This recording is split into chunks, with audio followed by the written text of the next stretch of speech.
More than 13 million people are eligible to vote here in Quito and across Ecuador, and they must choose between two candidates in this second round runoff vote. The first candidate is Daniel Noboa. He's a 35-year-old heir to one of the wealthiest families in Ecuador.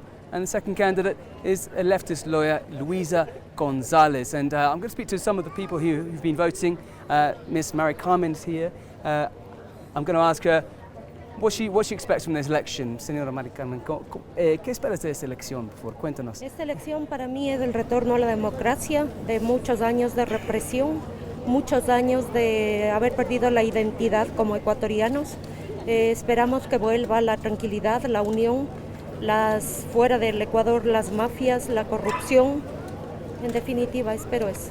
Gracias, señora Mary Carmen. Sí, Miss Mary Carmen is expecting from this election is a return to democracy, and she wants an end to the mafias in the country, as she puts it, and the violence and the criminality, which it's been the key issue in this election. The insecurity in the country, which has spiked enormously in recent years, and that is linked to drug trafficking in the country.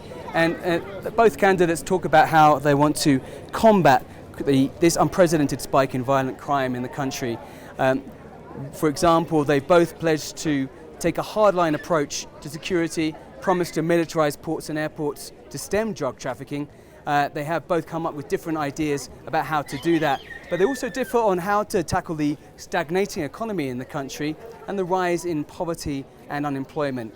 Noboa, for example, who calls himself the employment candidate, has pledged jobs for the young and that he will attract foreign investment and cut taxes, whereas Gonzalez, a protege of the former president of 10 years, Rafael Correa, said she would tap central bank reserves to stimulate the economy and put more into spending and public universities.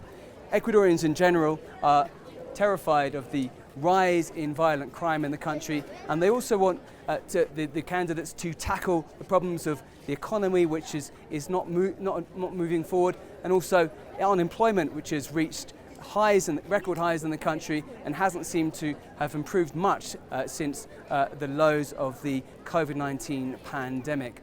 Now, both candidates, whoever wins the next presidency, will only be able to govern for less than a year and a half, completing the term of the outgoing president, Guillermo Lasso, who in May dissolved Congress to avoid impeachment.